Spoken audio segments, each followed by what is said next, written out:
शासनपति प्रभु महावीर स्वामी को हम वंदन करते हैं। सभी गुरु भगवंतों को तिकोतों के पाठ से वंदन करते हैं। श्रद्धावान भाई और बहनों, आपके अंदर विराजित आत्मा को माजलगांव से सुभाष कोठारी का सादर प्रणाम, सादर जय जय। उत्तराध्यायन सूत्र के 7वें वर्ग पर ये मेरा 27वां वीडियो है। इसके पहले हमने 20 गाथा तक का चिंतन किया है। 21वें गाथा के अंदर गुरु भगवान क्या समझाते हैं? जैसिम तू व्यूला सिक्का मूल्यम ते आई छिया शीलवंता सविशेषा आदिना जंती देवयम। गुरु भगवान 7वें वर्ग के 21वें गाथा में कहते हैं, जिनकी ग्रहण अवसेना रूप शिक्षा व्यापक है, जो शीलवान चरित्रवान है एवं उत्तरोत्तर विशिष्ट गुणों से युक्त है।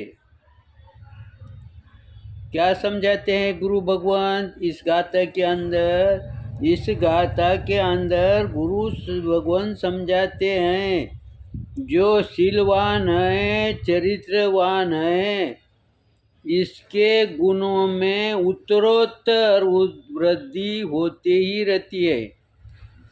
क्योंकि हमने 20वें गाथा के अंदर सुव्रति के बारे में चिंतन किया, जो कि 12 व्रत को वो पुष्ट करता है। अधिक सूक्ष्मता से वो हमारे ध्यान में बैठता है, जिसके कारण हमारे 12 व्रत पालने के अंदर गलती नहीं हो सकती। और दूसरी बात, जब हम गुणों के धारक बनते हैं, उस समय हम शील के तरफ ध्यान देंगे, विनय के तरफ ध्यान देंगे, ध्यान देना पड़ेगा। तो हमारी शक्ति वहाँ पूर्ण रूप से तो नहीं, मगर कुछ न कुछ रूप में वो शक्ति वहाँ पर लगती है। कौन सी शक्ति लगती है? ध्यान देने की शक्ति लगती है। लेकिन जब सुव्रति बनता है, उस समय उसका सतत का आचरण बनने के कारण उसे कोई भी गुणों के तरफ ध्यान देने की जरूरत नहीं है। वो गुणों में ऑटोमेटिक वो गुण उसके पास आते ही रहते हैं। ऐसा जीव शीलवान रहता है, चरित्रवान रहता है। अब शीलवान वाले की कथा हमारे शास्त्र में आती है, सुदर्शन सेठ की, जो सूली का सिंहासन बना। कौन सी शक्ति थी उनके पास? सिर्फ एक ही वो शक्ति थी ना, वो शीलवान थे। इसीलिए गुरु भगवान ये समझाते हैं, कोई भी गुण हो उसको पकड़कर तुम आगे बढ़ सकते हैं। यहाँ पर गुरु भगवान इस गाथा के माध्यम से समझाते हैं, जो शीलवान है, चरित्रवान है, ये दो चीज़ें की तरफ तुम ध्यान दो। शीलवान, शील के तरफ और आचरण के तरफ।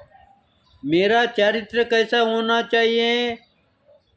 शुद्ध होना चाहिए। कोई भी उंगली उठा न रखे, उठा न करे।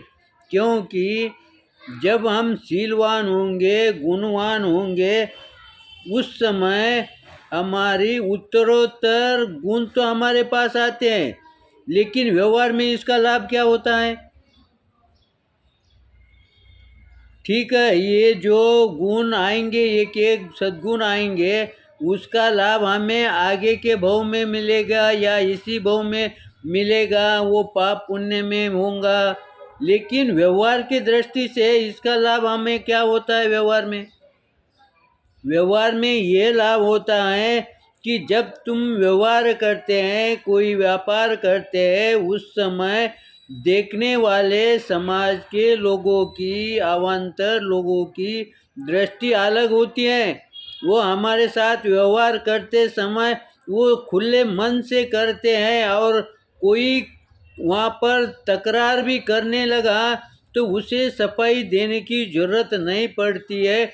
दूसरा ही व्यक्ति, दूसरा ही गिराई जो वहाँ पर खड़ा है, वो उनसे कहता है कि यहाँ पर वो चीज़ नहीं होती, यहाँ पर ठगाई नहीं होती, यहाँ पर तुम्हें जो कहा है वही माल मिलेगा, यहाँ पर उसे ग्राहक बुलाना नहीं पड़ेगा। और जो ग्राहक एक बार आएगा ना, वो दोबारा वहाँ से जाएगा नहीं। आपकी दुकान बंद भी रही तो भी वो ग्राहक आपका परमानेंट ग्राहक बनेगा। तो लाभ हुआ कि नहीं आपका? समाज में भी हम देखते हैं, प्रत्यक्ष में भी कोई गांव में जाते हैं, कोई एक आधा व्यक्ति कहता है इसकी गारंटी मैं लेता हूँ, तो सब समाज चुपचाप बैठता है कि नहीं? क्योंकि वो आदमी की कोई भी गारंटी लेने के लिए पूरा समाज तत्पर है। इसका मतलब क्या है? उस पर उन सभी का भरोसा है। जब सामान्य व्यक्ति अगर भरोसा करता है तो फिर वो व्यक्ति कैसा होगा? गुणवान होगा कि नहीं? आगे क्या कहते हैं? आगे कहते हैं संत श्रावक अधीन होकर। देखो यहाँ पर संत श्रावक, यहाँ पर संतों के गुण नहीं कहे हैं, लेकिन संतों के पास जो गुण होते हैं वो गुण उसके अंदर मौजूद होते हैं। सिर्फ यहाँ पर उसने वस्त्र धारण नहीं किए हैं, दिखने में आपको वो संत जैसा नहीं दिखेगा, लेकिन जब तुम उनके सहवास में रहोगे, उनके सानिध्य में रहोगे, तब वो संत के गुणों में या संत के आचरण में और इस भाई के आचरण में कोई भी फर्क नहीं दिखेगा। ऐसे आचरण वाला जीव क्या करता है? मूलधन का यानी कौन सा मूलधन है उसके पास? मूलधन है मनुष्य रूप में वो आया है, और मनुष्य रूप में उसने ये कृति की है। तो जब वो मनुष्य रूप में आएगा तो वो मूलधन को तो संभाल के रखेगा, लेकिन उसमें वृद्धि करके वो कहाँ जाएगा? एक तो देवलोक में जाएगा या वापिस मनुष्य भाव में आएगा। लेकिन देवलोक में भी गया तो निकृष्ट प्रकार का देव नहीं बनेगा, उच्च कोटि के देवलोक में वो जाएगा और वहाँ पर अनंत काल तक रहकर वो मनुष्य रूप में आएगा। और जब मनुष्य रूप में आएगा, ऐसा जीव सुसंस्कृत परिवार में, उच्च कुल में वो जन्म लेगा, क्योंकि उसे वैसा वातावरण यहाँ पर जन्मता ही प्राप्त होगा। तो उसे साधना करने में, आगे बढ़ने में सहायक कौन बना? माता पिता बने क्या? माता पिता की पुण्यवाणी से वो आया है, लेकिन इसके पुरुषार्थ ने उसे वहाँ पर लाया। उसके पहले जन्म के पुरुषार्थ के कारण उसे इस जन्म के अंदर वो माता पिता प्राप्त हुए।